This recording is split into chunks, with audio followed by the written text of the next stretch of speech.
15 বছর বয়সে যদি আবেগগতভাবে জড়িয়ে পড়েন, সেটা আপনার মন পুরো কাবু করে নেয়। 25 বছর বয়সের মধ্যে যদি 2 ডজন সঙ্গী বদলান, সেটা নিশ্চিতভাবেই নির্দিষ্ট কষ্টের অবস্থায় নিয়ে যাবে।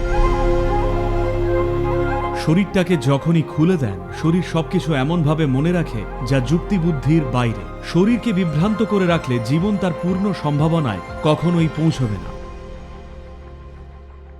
নমস্কার সদ্গুরু। কিশোর কিশোরীরা খুব অল্প বয়সে যৌনতার সংস্পর্শে এলে তাদের উপর কি প্রভাব পড়ে, আর বাবা মায়ের এ নিয়ে কি করা উচিত? দেখুন, জীবনে অন্যান্য প্রভাব তো আছেই। এই ধরুন, যেমন পড়াশুনোর জন্য স্কুল বা কলেজে যাওয়া। কিন্তু একবার এই ঝোঁকটা এসে গেলে 15 বছর বয়সে যদি মানসিকভাবে জড়িয়ে পড়েন বা শারীরিকভাবে জড়িয়ে পড়েন কোনোভাবে, সেটা আপনার মনকে পুরো কাবু করে নেয়। তখন ওটাকে জীবনের আরেকটা অংশমাত্র হিসেবে সামলাতে পারবেন না, ওটাই তখন পুরো জীবন হয়ে দাঁড়ায়। যখন নিজেকে গড়ার সময়, তখনই নিজেকে খরচ করে ফেলছেন। কেমন? একটা নির্দিষ্ট বয়স পর্যন্ত নিজেকে গড়ে তুলতে হয় যাতে জীবনে একটা শক্ত ভিত পান, তখন জীবনটা অন্য রকমের হয়। পুরোপুরি জাগতিক দিক থেকে বলছি, আধ্যাত্মিকতার কথা বাদ দিন, আমি শুধু বলছি একজন মানুষ হিসেবে যাকে কিছু দক্ষতা যোগ্যতা অর্জন করতে হবে, অন্তত কিছু খেয়ে বাঁচতে, উপার্জন করতে, সহজভাবে জীবনটাকে বাঁচতে, সে যদি এই সবে ঢোকে, খুব কম মানুষই আছে যারা এসব করেও পড়াশুনো ঠিকঠাক চালিয়ে যেতে পারে। বাকিরা পুরো খেই হারিয়ে ফেলবে। আমেরিকায় কত শতাংশ স্কুল পড়ুয়া ছাত্রছাত্রী শেষমেশ ইউনিভার্সিটি পর্যন্ত পৌঁছয়? আমার মনে হয় না সংখ্যাটা খুব বেশি বলে। খুবই কম। সংখ্যাটা ঠিক কত জানি না, তবে নিশ্চিতভাবেই কম, কারণ তরুণ প্রজন্মকে দেখলেই বুঝবেন তারা কেমন। তাদের একটা বড় অংশই ওই পথে গেছে। তারা এখন আর ওই দেখুন, কিছু ফাঁকিবাজ তো সব জায়গাতেই থাকে। ওটা টিনেজ বা বয়ঃসন্ধির একটা বিদ্রোহী স্বভাব, ওটা থাকবেই, একটা অংশ থাকবেই। কিন্তু সেই অংশটাই অনেক বড় হয়ে গেলে সেটা নিশ্চয়ই চিন্তার বিষয়। একটা সমাজের জন্যে, একটা জাতির জন্যে এটা উদ্বেগের। এই সমস্যার সমাধান না করলে সেই জাতি এগোতে পারবে না। আমি নিখুঁত পরিসংখ্যানটা জানি না, কিন্তু আমেরিকা সেই জায়গাতেই পৌঁছচ্ছে যেখানে সুযোগ্য লোক পেতে বাইরে থেকে আনতে হবে। দেশের ভেতরে কোনো কাজের জন্যেই যোগ্য লোক তৈরি হবে না। আগামী 25 বছরে দেশ জুড়ে র্যাপ মিউজিশিয়ান আর বাস্কেটবল প্লেয়ার ছাড়া কাউকেই পাবেন না। আর কাউকেই পাবেন না। ইতিমধ্যেই সেই দিকেই এগোচ্ছে। বাস্কেটবল প্লেয়ার কিংবা র্যাপ মিউজিশিয়ান বা মাসাজ থেরাপিস্ট বা ওই সব দিয়ে তো আর দেশ গড়া যায় না। I don't have anything against them. আমি এগুলোর বিরুদ্ধে নই। শুধু এই যে জনসংখ্যার একটা বিশাল অংশ যদি বিভিন্ন কাজে যোগ দেওয়ার বদলে শুধুমাত্র একতরফা আমোদ প্রমোদে ঝুঁকে পড়ে, সেই জাতি, সেই সমাজ নিশ্চিতভাবেই ভুগবে। দুর্ভাগ্যবশত এই দেশটা সেই দিকেই যাচ্ছে। কয়েক প্রজন্ম মিলে একটা মহান দেশ গড়ল, আর এখন সেটা অন্য পথে যাচ্ছে। যাই হোক, আশা করি পরিস্থিতি বদলাবে, সেটা অন্য আলোচনা। তো এটা মানুষের শক্তির ওপর কি প্রভাব ফেলে, সম্ভবত এই নিয়ে আগেও আমি বলেছি। আপনার শরীর আর মনকে যদি দুটো আলাদা জিনিস হিসেবে দেখেন, মানুষ সাধারণত দুটোকে আলাদা হিসেবেই দেখে, যদিও তারা নয়। আপনার মতে কার স্মৃতিশক্তি বেশি, শরীর নাকি মন? শরীরের মধ্যে মনের চেয়েও লক্ষ কোটি গুণ বেশি স্মৃতি আছে। দেখুন, আপনার দাদুর দাদুর নাকটা কেমন আপনার মুখেই বসে। আপনার দাদুর দাদুকে কি মন মনে রেখেছে? না। 10 লক্ষ বছর আগে আপনার পূর্বপুরুষরা কেমন দেখতে ছিলেন মনে আছে? সব কিন্তু এই শরীরে আছে। শরীর আজও মনে রেখেছে। শরীরের মধ্যে বিরাট পরিমাণ স্মৃতি রয়েছে। তো শরীরের কিছু কিছু আঙ্গিক দেখুন, এখন স্পর্শযোগ বলে একটা জিনিস আছে। স্পর্শযোগ মানে ছোঁয়ার মাধ্যমে যোগ, বুঝলেন? আমি যদি এটাকে ছুঁই, এখন আসলে আপনিও মনে রাখেন আপনারা এটাকে যোগ না করে অন্য এক প্রক্রিয়া বানিয়েছেন।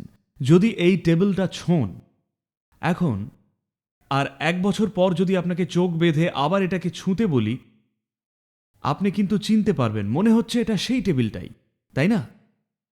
হ্যাঁ কি না? চিনবেন কি না? চিনতে পারবেন না? হ্যাঁ পারবেন, স্পর্শের স্মৃতি আছে।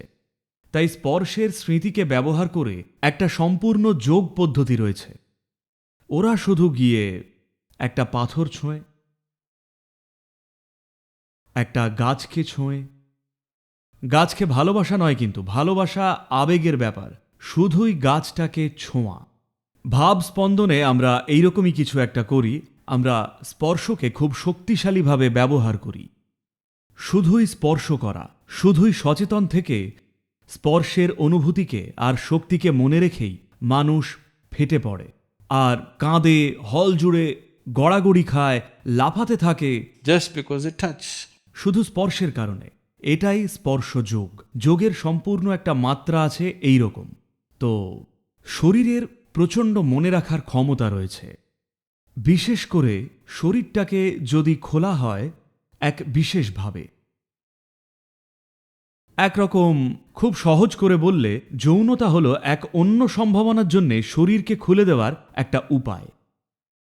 যখন শরীরটাকে এভাবে খোলা হয় তখন সে যা মনে রাখে তা রাস্তা দিয়ে এমনি হেঁটে যাওয়ার স্মৃতির চেয়ে অনেক গুণ বেশি। এই কারণেই ভারতে সংস্কৃতিটা এমন ছিল, মানে এখনকার কথা বাদ দিন, আমাদেরও আপনাদের মতোই মাথা খারাপ হয়ে যাচ্ছে, কিন্তু মূলত সংস্কৃতিটা ছিল আধ্যাত্মিক মুক্তির লক্ষ্যে একাগ্র। আগের প্রজন্মে সবসময় বলা হতো, আমাদের সবসময় বলা হতো, এই প্রজন্ম ভুলে গেছে। বিশেষ করে যে কাজগুলোতে শরীরকে খুলতে হয়, যেমন খাওয়া, যৌনতা, এই কাজগুলো যেখানে সেখানে করার নয়। এই সংক্রান্ত সংস্পর্শ বা কন্ট্যাক্টকে যতটা সম্ভব কম রাখা উচিত, কারণ যে মুহূর্তে শরীরটা খোলেন এটা এমন সব উপায়ে স্মৃতি জমা করে যা বুদ্ধিতে বোঝা সম্ভব নয়। শরীর প্রতিটা খুঁটিনাটি মনে রাখে। দেখুন, আমিও যখন বাড়িতে খাই সবসময় একটাই পদ খাই, বুঝলেন? আমরা 10 রকমের জিনিস খাই না, কারণ আমাদের চিরকাল শেখানো হয়েছে খাওয়ার সময় পছন্দ মতো একটা পদই খান। ওই একটা পদে 2-3টে মশলা বা উপকরণ থাকতে পারে, কিন্তু পদ একটাই। সব একসাথে খাই না আমরা।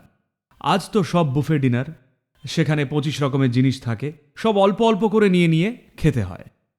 আমি চাই আপনি পরীক্ষা করে দেখুন, আমরা 25টা পদ করব, কেমন? এগুলো খেয়ে সেই রাতে ধ্যান করুন, পরের দিন সকালে ধ্যান করুন, আর দেখুন কেমন লাগে। আগামীকাল সাধারণ রান্না করা খাবার নিন, রান্না করাই, ফল, স্যালাড, কিচ্ছু না, সেই একই রান্না করা খাবার, শুধু একটা পদ খান আর দেখুন কেমন লাগে। দেখবেন শরীর যেভাবে কাজ করবে তাতে আকাশ পাতাল তফাৎ। There are digestive. শুধু হজমের ব্যাপারেই নয়, শক্তির দিক থেকেও একদম অন্যরকম লাগবে। যদি শুধু খাবার বদলালে শরীরের ওপর এত বড় প্রভাব পড়ে, তবে 25 বছরের মধ্যে যদি 2 ডজন সঙ্গী বদলান, শরীরটাকে ওই মাত্রার জন্য যদি খুলে দেন, সেটা শরীরে প্রচুর স্মৃতি বা মেমরি তৈরি করে। এই স্মৃতি আপনাকে এমন জায়গায় নিয়ে যেতে পারে যেখান থেকে নিজেকে বের করতে প্রচুর পরিশ্রম করতে হবে। এটা আপনাকে নির্দিষ্ট কষ্টের অবস্থায় নিয়ে যায়, নানান রকম অশান্তির দিকে নিয়ে যায়, শারীরিক, মানসিক, আবেগগত সব দিক থেকেই। কার কতটা হবে সেটা ব্যক্তিবিশেষে নির্ভর করে। অনেক অন্যান্য ফ্যাক্টর রয়েছে। সব মানুষের নিজস্ব একটা ভেতরের শক্তি থাকে, যেটা নানান মাত্রা থেকে আসে। একই ঘটনার জন্যে এক একজন এক এক রকমভাবে কষ্ট পায়, তাই না? ঠিক? যদি একটা মশা কামড়ায়, এখন যদি একটা মশা এসে আপনাদের প্রত্যেককে কামড়ায়, একই মশার কামড়ে কিন্তু আপনারা প্রত্যেকে এক এক রকমভাবে কষ্ট পাবেন, তাই নয় কি? এটা অনেক কিছুর ওপরেই নির্ভর করে।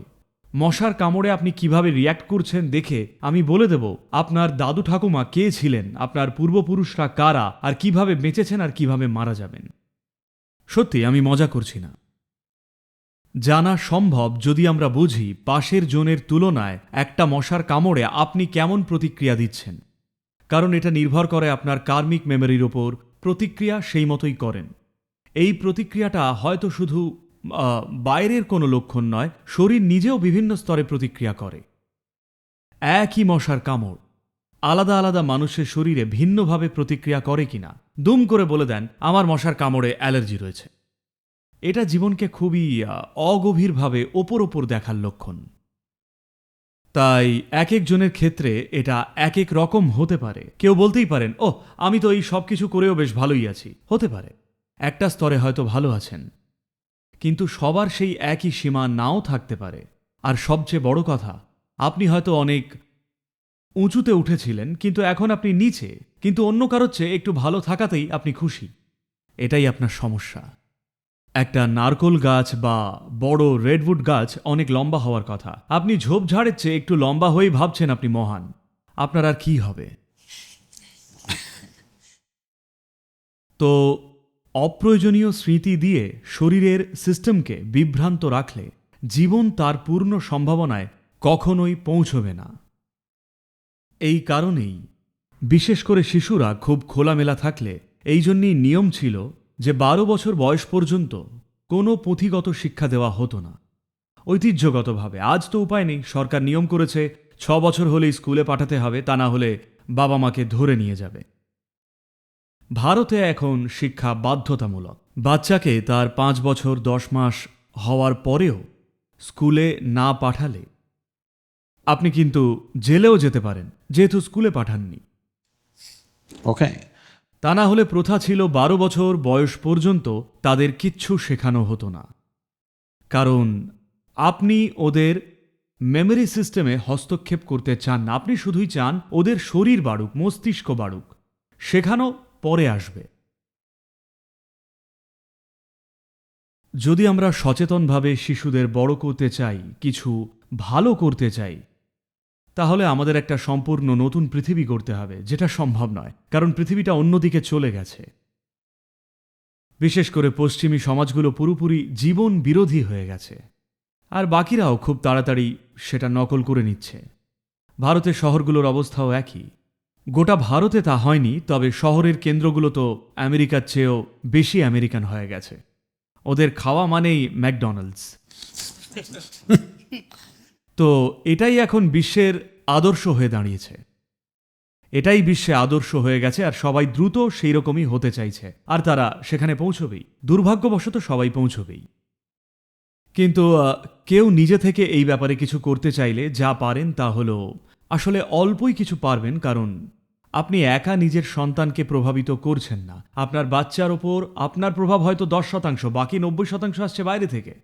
সেটা আপনি নিয়ন্ত্রণ করতে পারবেন না, তবে একটু কমাতে পারেন। আপনি যদি আপনার ব্যক্তিত্ব বা উপস্থিতি যদি আরও বড় হয়ে ওঠে, তাহলে হয়তো ওদের ওপর একটু বেশি প্রভাব ফেলতে পারবেন। লোকে ভাবে বাচ্চার সাথে বেশি সময় কাটালেই বুঝি কাজ হবে। একদমই না। আমি বলছি, বাবা মারা যদি জোর করে যদি বেশি সময় কাটাতে যান, সম্ভবত তারা উল্টে আপনার শত্রু হয়ে উঠবে। হ্যাঁ, ব্যাপারটা সময়ের নয়, ব্যাপারটা হলো আপনি নিজেকে কেমন মানুষ হিসেবে গড়ে তুলেছেন। যদি আপনাকে ওরা পছন্দ করে, তাহলেই ওদের ওপর প্রভাব ফেলতে পারবেন। তা না হলে তাদের অপছন্দ সত্ত্বেও জোর করে সময় কাটালে অপছন্দটাই দেখবেন আরও বড় হয়ে যাবে। Yes? অনেক সম্পর্কই টিকে আছে কারণ তাদের একজন দূরে আছে বলে।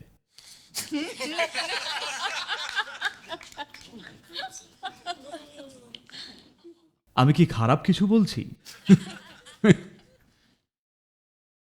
তো বেশি সময় দেওয়াটা সমাধান নয়, শুধু এই যে আপনাকে নিজেকে উন্নত করতে হবে, যাতে আপনাকে দেখে তারা মুগ্ধ হয়।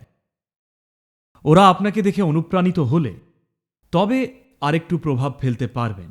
তা না হলে ওরা রাস্তার বন্ধুদের দেখেই বেশি মুগ্ধ হবে, আর সেখান থেকেই শিখবে।